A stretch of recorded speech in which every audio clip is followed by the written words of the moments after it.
안녕하세요, 여러분. 오늘은 단순한 기록 이야기가 아닙니다. 바르셀로나에서 열린 F1 2026 첫 공식 테스트. 단 5일이었지만 이 5일은 앞으로 몇 년간의 F1 권력 구조를 예고하는 시간이었습니다. 랩타임? 솔직히 말해 지금은 거의 의미 없습니다. 지금 중요한 건 딱 세 가지입니다. 누가 문제없이 달렸는가? 누가 데이터를 충분히 쌓았는가? 그리고 누가 새 시대에 가장 빨리 적응했는가? 이 기준으로 보면 바르셀로나를 떠난 각 팀의 표정은 완전히 달랐습니다. 가장 뼈아픈 출발을 끄는 팀 10위는 안타깝게도 윌리엄스입니다. 이 팀은 바르셀로나 테스트에 사실상 참가하지 못했다고 봐야 합니다. 다른 모든 팀이 기존 강팀부터 캐딜락, 아우디 같은 신생 프로젝트까지 어쨌든 트랙에 나와 기본 프로그램을 돌렸는데 윌리엄스는 차량 완성 문제로 출발선에 서지도 못했습니다. 이건 단순한 일정 지연이 아닙니다. 2026년처럼 완전히 새로운 기술 규정에서는 하루 늦음이 아니라 수천 킬로미터의 데이터 손실을 의미합니다. 특히 같은 메르세데스 엔진을 쓰는 다른 팀들이 이미 기초 데이터를 쌓고 있는 상황에서 윌리엄스는 스스로 불리한 게임을 시작한 셈입니다. 그들과 완전히 대비되는 상황에 놓였지만 다른 의미로 성공을 거둔 팀이 바로 9위의 캐딜락입니다. 속도는 솔직히 말해 선두권보다 랩당 4-5초 느렸습니다. 하지만 이 팀의 목표는 애초에 랩타임이 아니었습니다. 캐딜락에게 바르셀로나는 F1 팀이 되는 법을 배우는 시간이었습니다. 피트 크루와 엔지니어의 호흡, 드라이버와 팀 간의 커뮤니케이션, 고장 이후의 수리, 그리고 재출발의 반복. 이 모든 과정이 매끄러웠다면 그 자체로 이번 테스트는 성공입니다. 특히 페라리 엔진의 안정성은 캐딜락에게 가장 큰 위안이었죠. 8위, 에스턴 마틴은 이번 테스트에서 가장 해석하기 어려운 변수였습니다. 차량 출시가 늦었고 새로운 혼다 엔진은 아직 완전히 길들여지지 않았습니다. 첫날 고작 몇 랩만 돌고 멈춘 장면은 솔직히 충격적이었습니다. 하지만 마지막 날 페르난도 알론소의 긴 러닝은 이 팀이 완전히 실패한 건 아니라는 신호였습니다. AMR26은 지금 F1 패독에서 가장 독특한 공력 설계를 가진 차 중 하나입니다. 문제는 단 하나입니다. 이 아이디어가 실제 레이스에서 작동할 것인가? 7위. 아우디는 이번 테스트를 통해 공식 제조사 팀이라는 이름이 자동으로 성공을 보장하지 않는다는 것을 확인했습니다. 여러 기술적 문제, 잦은 스탑, 그리고 혼자서 모든 문제를 해결해야 하는 상황. 엔진을 공유하는 팀이 없다는 건 데이터 수집 면에서 큰 핸디캡입니다. 마티아 비노토가 말했듯 이 차는 아직 기계적 완성 단계에 있습니다. 2026년 초반 아우디는 인내의 시간을 보내야 할 가능성이 큽니다. 중위권 중 가장 깔끔한 출발을 보인 6위의 레이싱 불스입니다. 이 팀은 이번 테스트를 교과서적으로 수행했습니다. 많은 주행거리, 큰 문제 없음, 신형 레드불 포드 엔진의 안정성 확인. 특히 젊은 드라이버의 피드백이 굉장히 성숙했다는 점은 팀 내부 평가에서 매우 중요합니다. 지금은 빠를 필요가 없습니다. 이 팀은 기초를 가장 잘 쌓은 팀입니다. 5위, 하스는 언제나 주목을 덜 받지만 이번 바르셀로나에서는 굉장히 실속 있는 테스트를 했습니다. 150랩 이상을 문제없이 소화한 날도 있었고 하이브리드 시스템 관리에 대한 긍정적 평가도 나왔습니다. 페라리 엔진의 신뢰성 역시 하스에게는 큰 자산입니다. 조용하지만 탄탄한 진전이었습니다. 4위, 알핀은 이번 테스트의 숨은 승자 중 하나입니다. 메르세데스 엔진으로 전환한 효과는 즉각적으로 나타났습니다. 안정성, 주행거리, 프로그램 수행 능력 모두 기대 이상이었습니다. 알핀은 이제 문제 해결이 아니라 세팅과 성능 추구 단계로 넘어갈 수 있는 위치에 있습니다. 가장 이상적인 출발이라 평가할 수 있습니다. 이제 상위권입니다. 3위, 맥라렌은 초반엔 위험했습니다. 연료 시스템 문제로 하루를 날리기도 했죠. 하지만 중요한 건 그 이후의 대응, 즉 위기관리 능력이었습니다. 마지막 날 집중적인 러닝과 빠른 랩타임으로 만회했습니다. 드라이버들은 이 차가 이전보다 훨씬 다루기 쉽다고 말합니다. 이는 시즌 내내 큰 장점이 됩니다. 맥라렌은 테스트에서 얻어갈 수 있는 것을 최대치로 얻어갔습니다. 2위, 레드불은 이번 테스트에서 위험한 실험을 무사히 넘겼습니다. 자체 제작 엔진과 포드의 결합. 사고도 있었지만 전체 프로그램은 지켜냈습니다. 중요한 건 레이싱 불스까지 포함한 이중 데이터 수집 구조입니다. 아우디나 혼다가 가지지 못한 무기입니다. 흔들리지 않는 시스템, 그 자체로 레드불의 경쟁력입니다. 그렇다면 지금 시점에서 바르셀로나를 가장 좋은 기분으로 떠난 팀은 어디일까요? 단연 1위 메르세데스입니다. 주행거리, 안정성, 프로그램 완성도 모두 최고 수준이었습니다. 놀라운 점은 드라이버들이 시뮬레이터보다 실제 차가 더 좋다고 말했다는 것입니다. 이는 굉장히 드문 평가이며 차가 이미 기본적인 잠재력을 갖추고 있음을 의미합니다. 물론 테스트 1등이 시즌 1등은 아닙니다. 하지만 지금 메르세데스는 모든 팀의 기준점입니다. 그들이 가장 준비된 팀이라는 사실을 부정할 수 없습니다. 바르셀로나는 답을 주지 않았습니다. 하지만 질문은 분명히 던졌습니다. 누가 준비되어 있는가? 누가 아직 길을 찾고 있는가? 그리고 누가 조용히 웃고 있는가? 다음 무대는 바레인입니다. 그곳에서 진짜 이야기가 시작됩니다. 여러분은 지금 어떤 팀의 가장 가능성을 느끼셨나요? 지금까지 555의 F1 토크였습니다. 다음 에피소드에서 다시 뵙겠습니다. 바르셀로나는 답을 주지 않았지만 모든 팀이 스스로를 평가할 명확한 기준을 제시했습니다. 누가 문제없이 달렸는가? 누가 충분한 데이터를 쌓았는가? 그리고 누가 새 시대에 가장 빨리 적응했는가? 이 세 가지 질문에 대한 성적표를 가장 충격적인 순위부터 역순으로 살펴보겠습니다. 오늘 우리가 가장 먼저 논해야 할 팀은 안타깝게도 이번 테스트에서 가장 뼈아픈 출발을 기록한 팀 12의 윌리엄스입니다. 솔직히 말해 윌리엄스는 바르셀로나 테스트에 참가했다는 표현 자체를 쓰기 어렵습니다. 다른 모든 팀들, 심지어 F1에 처음 발을 들인 캐딜락이나 아우디 같은 신생 프로젝트까지도 어쨌든 차량을 트랙에 내보내 기본적인 롤링랩을 수행하고 시스템 검증을 마쳤습니다. 하지만 윌리엄스는 달랐습니다. 그들의 새로운 AMR26은 차량 완성 문제, 특히 최종 조립 단계에서의 지연 때문에 출발선에 설 기회조차 얻지 못했습니다. 이는 단순한 일정 지연을 넘어 2026년 규정이 가져온 복잡성과 완전히 새로운 기술적 난이도 앞에서 윌리엄스의 프로젝트 관리 역량이 얼마나 취약했는지를 여실히 보여주는 충격적인 사건입니다. F1에서 하루 늦음은 단순히 트랙 타임 8시간을 잃는 것을 의미하지 않습니다.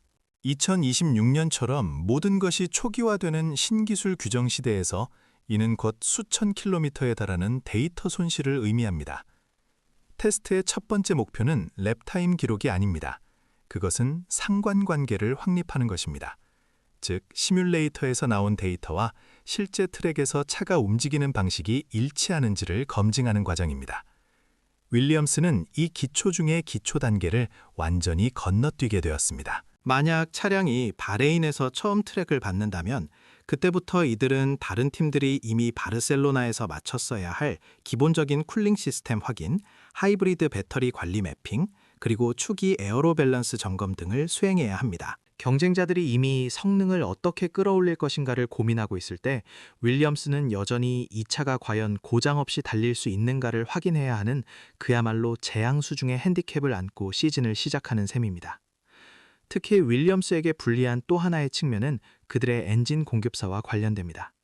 윌리엄스는 메르세데스 엔진을 사용합니다. 지금 메르세데스 공장에서는 메르세데스, 맥라렌, 그리고 엔진 공급사를 바꾼 알핀까지 총 3팀의 데이터가 쉴 새 없이 모이고 있습니다. 이 세 팀은 새로운 ERS 시스템의 복잡한 에너지 회수 로직과 효율성을 개선하기 위해 수백 번의 시도와 오류를 거치고 있습니다. 윌리엄스 역시 이 귀중한 데이터풀에 접근할 수 있지만 정작 그 데이터를 검증하고 자신들의 쉐시에 맞게 튜닝할 기회를 놓쳤습니다. 데이터를 받는 것과 데이터를 실제로 차에 적용하고 드라이버 피드백을 통해 최적화하는 것은 완전히 다른 이야기입니다.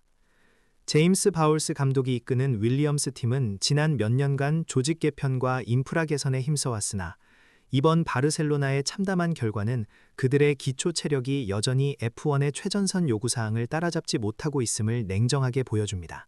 알렉스 알본과 로건 사전트가 얼마나 훌륭한 드라이버이든 그들이 탈 경주차가 경쟁자들보다 몇 주 늦게 세상에 나오는 이상 2026 시즌 초반 윌리엄스는 매우 힘든 인내의 시간을 보내야 할 가능성이 높습니다. 윌리엄스의 이번 실패는 단순한 테스트 기록이 아닌 신규 규정 시대의 인프라와 조직력의 중요성을 가장 극명하게 드러낸 사례로 F1 역사에 기록될 것입니다. 반면 윌리엄스와는 전혀 다른 의미에서 느린 출발을 보였지만 결과적으로는 훨씬 더 의미 있는 성과를 낸 팀이 있습니다. 바로 9위를 차지한 캐딜락입니다. 캐딜락의 랩타임은 솔직히 말해 선두권보다 랩당 4초에서 5초가 느렸습니다. 테스트 기간 내내 화면에서 캐딜락이 보일 때마다 그들이 마치 다른 카테고리의 차처럼 느리게 움직이는 모습은 부정할 수 없는 현실이었습니다. 하지만 이 팀의 목표는 애초에 랩타임이 아니었습니다. 캐딜락에게 바르셀로나는 F1 팀이 되는 법을 배우는 학교였습니다. 그들의 주요 임무는 F1이라는 거대한 기계가 돌아가는 방식을 몸으로 체득하는 것이었습니다. 예를 들어 피트 크루와 엔지니어 간의 호흡, 드라이버가 전달하는 복잡한 데이터 피드백을 팀 전체가 실시간으로 소화하는 커뮤니케이션 구조, 그리고 고장이 발생했을 때 매뉴얼대로 수리하고 재빨리 트랙으로 복귀하는 위기관리 능력. 이 모든 것이 F1 팀의 기본적인 운영 능력입니다. 캐딜락은 이 기초과정 전체를 성공적으로 이수했습니다. 차량은 느렸지만 매일 정해진 주행 프로그램은 대부분 소화했습니다. 특히 페라리 엔진의 놀라운 안정성은 이들에게 가장 큰 위안이었습니다. 신생팀이 자체적인 쉐시를 개발하고 F1 시스템에 적응하는 과정에서 엔진 관련 문제로 시간을 낭비하지 않는다는 것은 그 자체로 절반의 성공입니다. 랩타임만 보고 캐딜락을 최하위로 평가하는 것은 어리석은 일입니다. 그들은 가장 중요한 숙제, 즉 운영 안정성이라는 숙제를 가장 잘 해냈습니다. 그들은 F1의 속도를 따라잡기 전에 먼저 F1의 호흡을 익히는 데 성공한 것입니다. 다음으로 이번 테스트에서 가장 해석하기 어려운 가장 큰 변수로 남은 팀 8위의 에스턴 마틴입니다. 에스턴 마틴의 행보는 미스터리 그 자체였습니다. 그들의 AMR26은 차량 출시 자체가 다른 팀들보다 늦었고 파워 유닛을 혼다로 교체한 여파로 첫날부터 불안정했습니다. 첫날 고장 몇 랩을 돌고 멈춰버린 장면은 솔직히 충격적이었습니다. 특히 혼다 엔진이 아직 완전히 길들여지지 않았다는 신호는 에스턴 마틴 프로젝트의 초기 안정성에 큰 의문을 던졌습니다. 하지만 에스턴 마틴의 이야기는 마지막 날 페르난도 알론소의 긴 러닝과 함께 반전되었습니다. 알론소는 연료를 가득 채운 채 꾸준한 롱런 페이스를 보여주었고, 이는 이 팀이 완전히 실패한 것은 아니라는 강력한 신호였습니다. AMR26는 현재 F1 패독에서 가장 독특한 공력 설계를 가진 차 중 하나로 알려져 있습니다. 그들은 레드불이나 메르세데스처럼 보수적인 접근 대신 2026년 규정의 허점을 파고들려는 급진적인 시도를 감행했습니다. 문제는 단 하나입니다.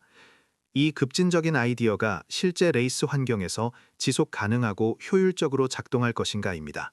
만약 이 독특한 설계가 성공한다면 에스턴 마틴은 2026년 규정 해석의 선두주자가 될 수 있지만, 만약 실패한다면 시즌 내내 엄청난 고통을 겪게 될 것입니다.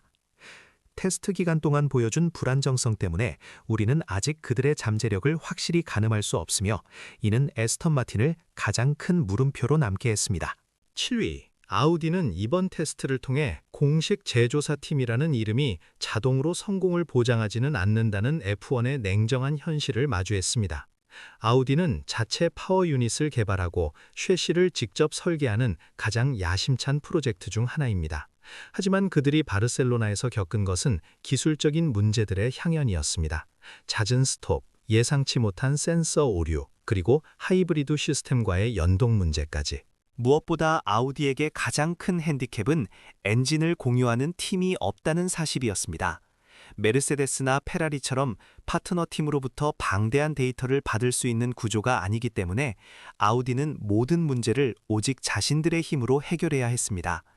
이는 데이터 수집 및 문제 해결 속도 면에서 치명적인 비효율성을 야기합니다. 전 페라리 감독이자 현재 아우디 프로젝트에 참여하고 있는 마티아 비노토가 테스트 후 언급했듯 이 차는 아직 기계적 완성 단계에 머물러 있습니다. 이는 곧 차의 기본적인 신뢰성과 내구성을 확보하는 데 중점을 두고 있다는 뜻이며, 성능을 본격적으로 추구하기까지는 시간이 더 필요하다는 냉철한 인정입니다. 2026년 초반 아우디는 인내심을 시험받을 가능성이 매우 큽니다. 그들은 장기적인 관점에서 접근해야 하며 당장의 성적보다는 개발 속도에 초점을 맞춰야 할 것입니다. 중위권 팀들 중 가장 깔끔하고 교과서적인 테스트를 수행한 팀은 6위의 레이싱 불스입니다. 이 팀은 가장 주목받지 않았지만 가장 군더더기 없는 성과를 냈습니다. 그들은 많은 주행거리를 기록했으며 큰 기계적 문제 없이 모든 프로그램을 소화했습니다. 특히 신형 레드불 포드 파워 유닛의 초기 안정성을 성공적으로 확인했다는 점은 큰 수확입니다. 레이싱불스가 하는 역할은 명확합니다. 레드불의 데이터를 검증하고 엔진의 내구성을 극단적으로 시험하며 젊은 드라이버들의 피드백을 통해 쉐시의 기본기를 다지는 것입니다. 이 팀의 내부 평가는 매우 긍정적입니다. 드라이버들, 특히 유망주들의 피드백이 굉장히 성숙하고 일관적이었다는 점은 앞으로의 개발 방향 설정에 있어 중요한 자산이 됩니다. 지금은 빠를 필요가 없습니다. 레이싱불스는 2026년 시즌을 위한 단단한 기초를 가장 잘 쌓은 팀으로 평가받을 수 있습니다.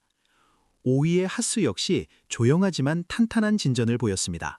하스는 언제나 F1 패독에서 주목도가 낮은 팀이지만 이번 바르셀로나 테스트에서는 굉장히 실속 있는 플레이를 했습니다. 그들은 150렙 이상을 문제없이 소화한 날도 있었으며 새로운 하이브리드 시스템 관리에 대한 긍정적인 평가가 팀 내부에서 흘러나왔습니다. 페라리 엔진의 신뢰성은 하스에게 항상 가장 큰 자산이었으며 2026년 새 규정에서도 이 점은 변함이 없었습니다. 하스가 보여준 안정성과 데이터 수집 능력은 그들이 중위권 싸움에 조용히 합류할 준비를 마쳤음을 의미합니다. 그리고 이번 테스트의 숨은 승자 중 한 팀, 4위의 알핀을 주목해야 합니다. 알핀은 이번 테스트에서 가장 이상적인 출발을 보여주었습니다.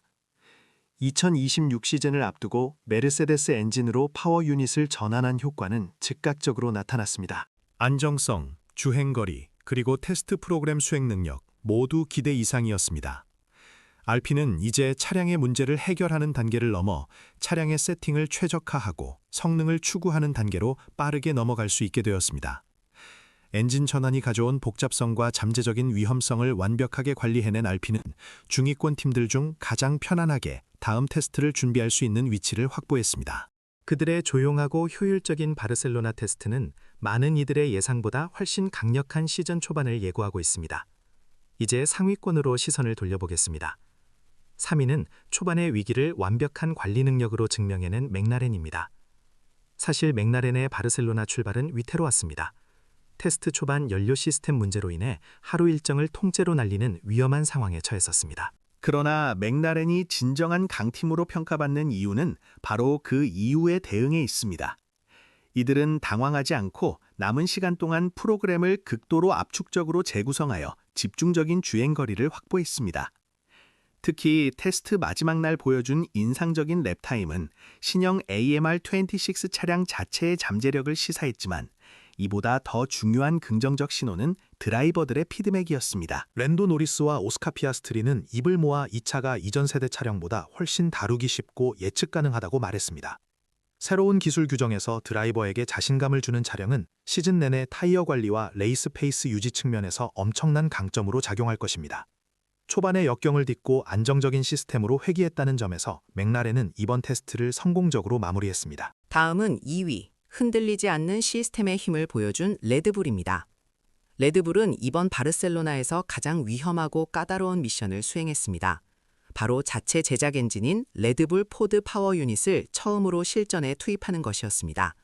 물론 경미한 사고와 몇 번의 예상치 못한 정차는 있었지만 이들은 계획했던 전체 테스트 프로그램을 대부분 지켜냈고 신형 파워 유닛의 기본적인 안정성을 확인하는 데 성공했습니다. 이는 그들의 겨울 개발이 성공적이었음을 의미하며 새 규정의 가장 큰 고비를 무사히 넘겼다는 뜻입니다.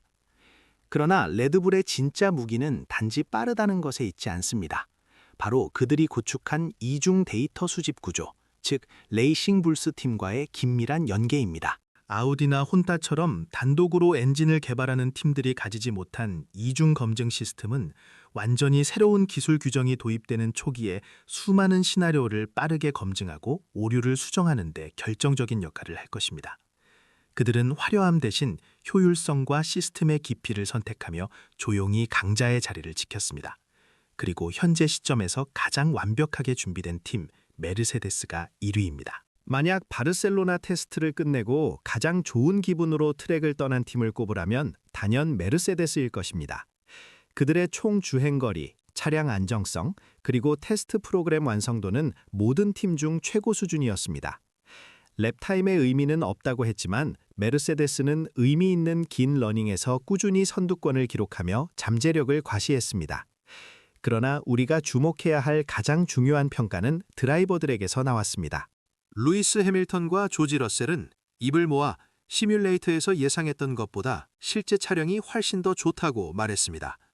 이는 단순한 자신감이 아닙니다. 이는 개발 과정에서 시뮬레이션과 현실 간의 괴리를 거의 완벽하게 최소화했다는 강력한 증거이며 그들이 2026년 규정의 핵심을 가장 먼저 파악하고 이를 설계에 반영했다는 뜻입니다.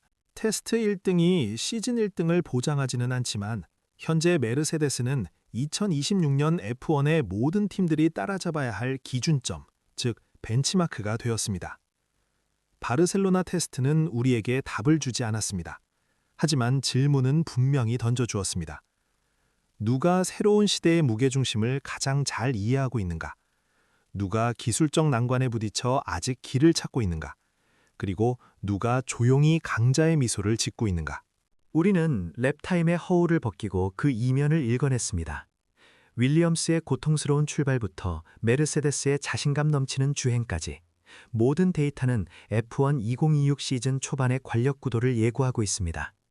진짜 강자는 숨을 헐떡이는 법이 없습니다. 그들은 조용히 숨쉬며 다음 무대로 향할 뿐입니다. 랩타임의 베일이 완전히 걷히고 연료 탱크가 가득 찬 상태에서 레이스 시뮬레이션이 시작될 다음 무대, 바레인 테스트에서 진짜 이야기가 시작될 것입니다. 여러분은 지금 이 시점에서 어떤 팀의 가장 큰 가능성을 느끼셨나요? 누가 2026년의 첫 번째 챔피언에 가까워 보입니까? 지금까지 바르셀로나 테스트 5일 진짜 강자는 아직 숨쉬고 있다 라는 주제로 분석을 진행한 어떤의 F1 토크였습니다. 다음 에피소드에서 더 깊은 이야기로 다시 찾아뵙겠습니다.